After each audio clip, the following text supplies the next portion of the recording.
बिस्मिल्लाहिर्रहमानिर्रहीम। Welcome to Pacific group of colleges Multan campus. आज का जो लेक्चर हमारा चैप्टर नंबर 13 का लास्ट लेक्चर है, लेक्चर नंबर 7, और टॉपिक्स हमारे हैं respiratory disorders, haemoglobin and myoglobin and diving reflex. छोटे छोटे सवाल हैं ये, और ये मोस्टली शॉर्ट क्वेश्चंस के तौर पे पेपर में आते हैं। और स्टार्ट करते हैं जी कि रेस्पिरेटरी डिसऑर्डर्स का मतलब होता है कि कोई भी चीज़ जो हमारे रेस्पिरेटरी सिस्टम में एंटर होती है, that can be smoke, unhealthy air और पोल्यूटेंट्स। तो ये चीज़ें जब दाखिल होती हैं तो उसकी वजह से रेस्पिरेटरी प्रॉब्लम स्टार्ट होती हैं। और जो पहला प्रॉब्लम हम डिस्कस करने जा रहे हैं, इसका नाम है कैंसर, जिसे हम कार्सिनोमा भी कहते हैं। ये मैलिग्नेंट ट्यूमर होता है। मैलिग्नेंट ट्यूमर उसे कहते हैं जो जिसमें जो ट्यूमर होता है, ये जो कैंसर सेल्स होते हैं उनमें प्रोलिफरेशन या उनमें फैलाव होता है। वो साथ वाले नॉर्मल सेल्स को डैमेज करते रहते हैं और ये फैलता रहता है। इसका नाम होता है मेटास्टेसिस कहते हैं। मतलब कैंसर सेल्स का इर्द गिर्द नॉर्मल सेल्स को भी डैमेज करते रहना, इसके फैलाव को हम मेटास्टेसिस कहते हैं और इस ट्यूमर को हम मैलिग्नेंट ट्यूमर कहते हैं। अच्छा, इस केस में ये होता है कि इसमें जो कैंसर सेल्स होते हैं वहाँ पर वो जहाँ जहाँ वो पैदा होते हैं उस जगह पे क्या होता है, लंग टिश्यूज होती हैं, जो नॉर्मल टिश्यूज होती हैं वो उससे रिप्लेस हो जाती हैं, और जो ये ट्यूमर सेल्स बनते हैं ये सेल्स नकारा होते हैं और जहाँ से हवा नहीं गुजर सकती। सो ये प्रॉब्लम किन में होता है? यंग अडल्ट्स में, उनमें जो स्मोकिंग करते हैं उनके अंदर ये प्रॉब्लम हो सकता है। यहाँ पर एक ये एमसीक्यूज है सारे कि लंग कैंसर किन में ज्यादा हो सकता है। सो लंग कैंसर के जो चांस होता है that is 10 times more in those person who smoke और live in smoking in congested areas as compare to those who do not smoke. तो जो स्मोकिंग करते हैं उनमें 10 गुना ज्यादा होता है। इसके अलावा ये बताया गया है कि जो 90% लंग कैंसर होता है that is due to smoking. और ये लास्ट लाइन ये एमसीक्यू है, पेपर में आई है मुल्तान बोर्ड में, कि recent research indicates that more than 10 compounds of tar of tobacco smoke are involved in causing cancer। 10 compounds of tar of tobacco, जो तंबाकू के अंदर 10 तरह के कंपाउंड्स ऐसे होते हैं जो कि लंग कैंसर काज कर सकते हैं। तो लंग कैंसर में आप डायग्राम में देख सकते हैं कि यहाँ जो लंग टिश्यूज नॉर्मल होती हैं, they are being replaced by these cancer cells. और ये आपके सामने है कि यहाँ कैंसर सेल्स कम थे और ये आहिस्ता आहिस्ता आहिस्ता आहिस्ता यहाँ ये प्रोलिफरेट हो रहे हैं, बढ़ रहे हैं। This process is called metastasis. Next disease बड़ी कॉमन सी डिजीज है ट्यूबरक्लोसिस, जिसे हम टीबी कहते हैं, और ये एक बैक्टीरिया है माइकोबैक्टीरियम ट्यूबरक्लोसिस, उसकी वजह से होती है। और इससे हम, उसका पूरा नाम पल्मोनरी ट्यूबरक्लोसिस है। और इसके अंदर जो होती हैं वो लंग्स डैमेज होते हैं और कफ एंड फीवर पैदा होता है। It is more common in poor people, क्योंकि कंजेस्टेड एरियाज में रहते हैं, वहां पर इसका फैलाव ज्यादा है, इसलिए कफ एंड फीवर वहाँ ज्यादा है, टीबी हो सकती है। और इसके अलावा वो लोग जिनको मेल न्यूट्रिशन है, खुराक सही नहीं मिलती, उनके अंदर ये वहाँ उस एरिया के अंदर माइकोबैक्टीरियम ज्यादा जल्दी ग्रो करता है। और ये बीमारी जो होती है ये कंटेजियस है, फैल सकती है, लेकिन याद रख लीजिएगा इट इज क्योरेबल। और अकॉर्डिंग टू गवर्नमेंट, तो गवर्नमेंट ने टीबी प्रोग्राम्स बाकायदा शुरू किए हुए हैं पिछले 8-10 सालों से, और उसके अंदर आपको फ्री में मेडिसिन मिलती हैं, चाहे वो निश्तर हॉस्पिटल है, चाहे जो भी गवर्नमेंट हॉस्पिटल्स हैं, वहाँ पर टीबी की जो मेडिसिन होती हैं वो फ्री में मिलती हैं। जिसमें 2-3 आपको बता देता हूँ कि इसमें मायरन पी फोर्ट या मायरन पी के नाम से टैबलेट आती है, मायरन के नाम से भी आती है। इट डिपेंड्स कि कंडीशन कैसी है, उस लिहाज से इनके पोटेंसी चेंज होती है। मायरन या मायरन पी या मायरन पी फोर्ट, ये 3 तरह की हैं। और इसके साथ ऐड करती हैं बीटा 6 टैबलेट होती है, वो ऐड करती हैं। और इसके साथ जो होती है बाकी खांसी के कोई बरान वगैरह वो चीज़ें ऐड कर देते हैं। तो बहरहाल सिंपल सा मतलब इसका यही है कि इसके अंदर जो टीबी के अंदर ये होता है कि जो लंग्स एयरवेज होते हैं उनके अंदर क्या होता है कि वो कंजेशन हो जाती है ड्यू टू दिस बैक्टीरिया। जो अगली डिजीज है एस्थमा, ये डिजीज होती है, ये ब्रीदिंग के डिफिकल्ट ब्रीदिंग के दौरे पड़ते हैं, सांस लेने में दुश्वारी होती है और इसकी जो वजह हो सकती है वो एलर्जिक रिएक्शंस हैं जो कि पोलन्स की वजह से हो सकते हैं, सपोर्ट्स की वजह से, ठंड लगने की वजह से, ह्यूमिडिटी की वजह से या पोल्यूटेंट्स होते हैं इन वजह से। ये सारे जो अलर्जेंस हैं इन सबको अलर्जेंस कहते हैं। इनका काम ये होता है कि ये जब रिलीज होती हैं तो ये एक केमिकल है जिसका नाम हिस्टामीन होता है, इसको रिलीज करते हैं। और हिस्टामीन क्या करता है कि ये करता है यहाँ पे ब्रोंकियोल्स जो होती हैं उन ट्यूब को कंट्रैक्ट करता है। जब ब्रोंकियोल्स कंट्रैक्ट करती हैं, तंग हो जाती हैं, तो वहां से सांस लेने में मुश्किल पेश आती है। तो ये याद रख लीजिएगा कि इसकी जो इलाज कोई भी नहीं है, इसका इलाज सिर्फ और सिर्फ एहतियात है। और इसका इलाज हम वो मेडिसिन यूज करते हैं जो इस हिस्टामीन को रिलीज ना होने दे, मतलब हम एंटी हिस्टामीन मेडिसिन को यूज करते हैं। आप डायग्राम में देख सकते हैं, ये आ रही है ब्रोंकियोल और ये ब्रोंकियोल यहाँ पर आप देखें तो ये ब्रोंकियोल जो होती है इसमें इन्फ्लेमेशन हो चुकी है और ब्रोंकियोल तंग हो चुकी है।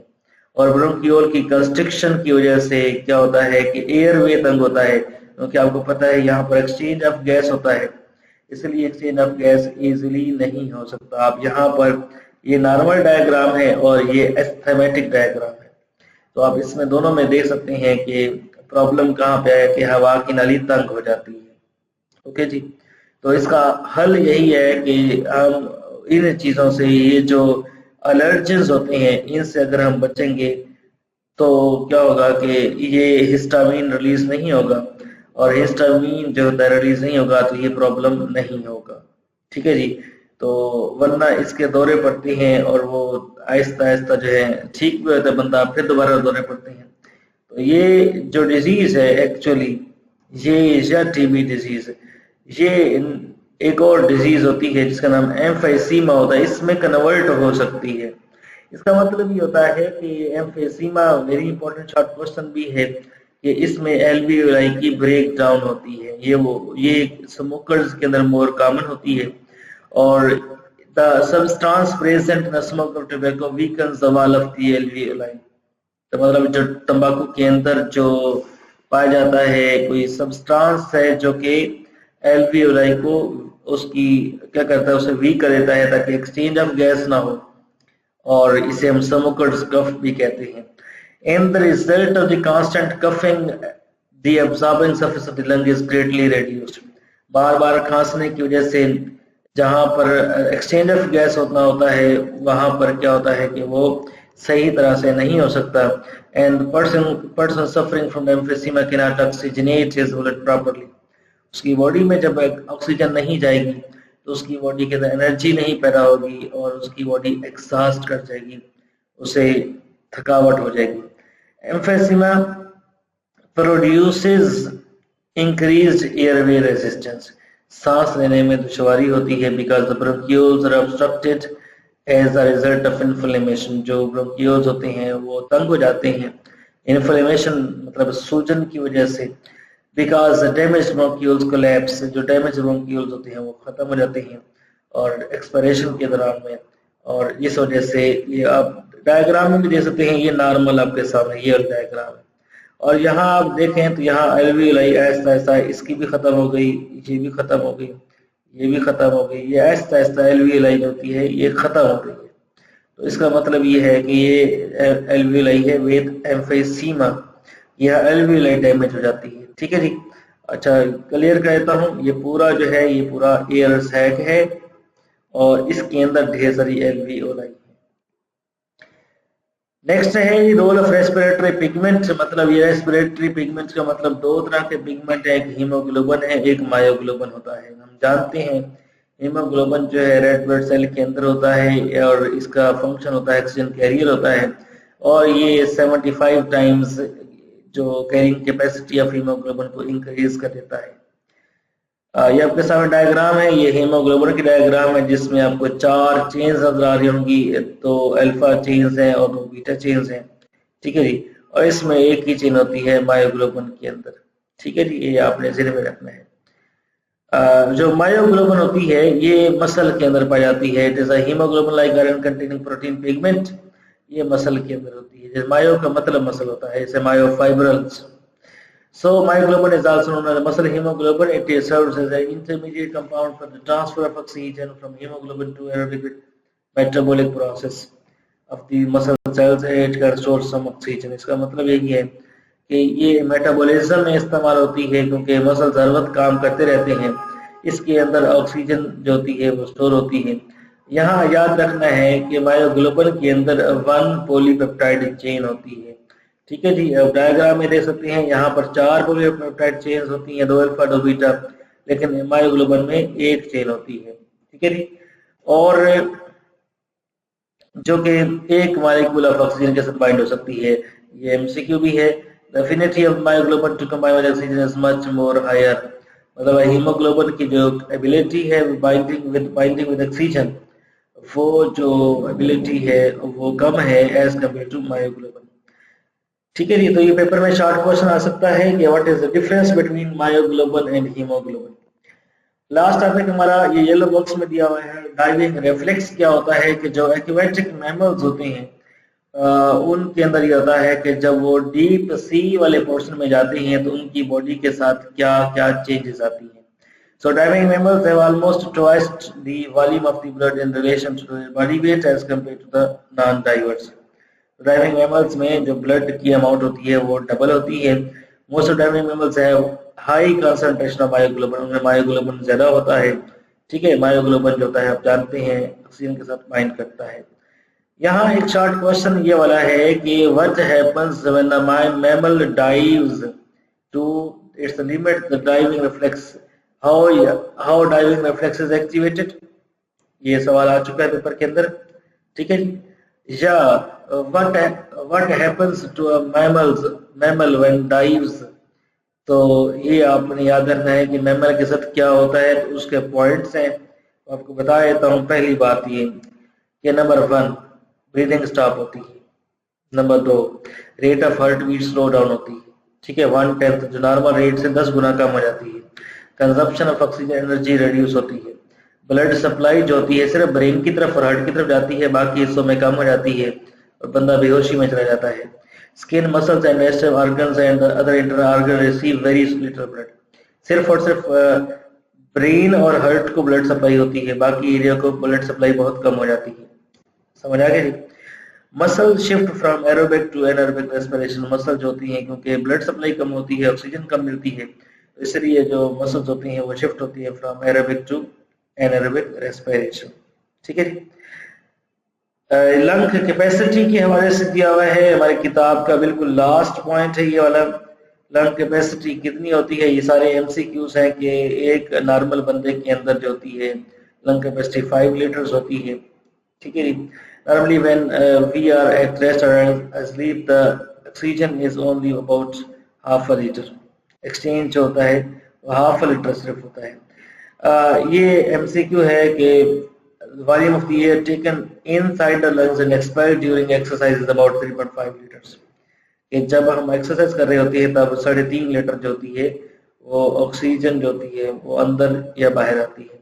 In other words, there is residual volume of 1.5 litre तकरीबन होता है। ये 3-5 लीटर निकल जाएगी, बाकी जो बच जाएगी वो लंग्स के अंदर वो होगा, उसे कहते हैं रेजिडुअल वॉल्यूम। अगेन रिपीट करता हूँ, लंग्स के अंदर कैपेसिटी है 5 लीटर की, 3.5 लीटर निकल जाती है, बाकी बच जाती है 1.5 लीटर। ड्यूरिंग एक्सरसाइज ये ब्रीदिंग हम जो सांस लेते हैं तकरीबन 15 से 20 दफा सांस लेते हैं जब हम नॉर्मल स्टेज में होते हैं, और जब हम एक्सरसाइज कर रहे होते हैं तब हमारा ब्रीदिंग रेट 30 टाइम्स पर मिनट होता है। The increased rate and depth of the breathing during exercise allows more oxygen to dissolve in the blood and supplied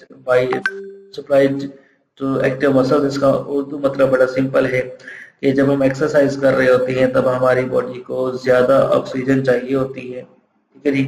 ज्यादा ब्लड सप्लाई चाहिए होती है ताकि ज्यादा ऑक्सीजन मिले मसल्स को। तो extra carbon dioxide which the muscles put into the blood is removed by deep and fast breathing. और तो ज़ाहिर बात है क्योंकि उसमें एक्सरसाइज के दौरान में ब्रीदिंग जो होती है उसका रेट ज़्यादा होता है, इसलिए कार्बन डाइऑक्साइड भी फास्ट रिमूव होती है। Okay, so there is little change in the composition of the inhaled and exhaled air during exercise.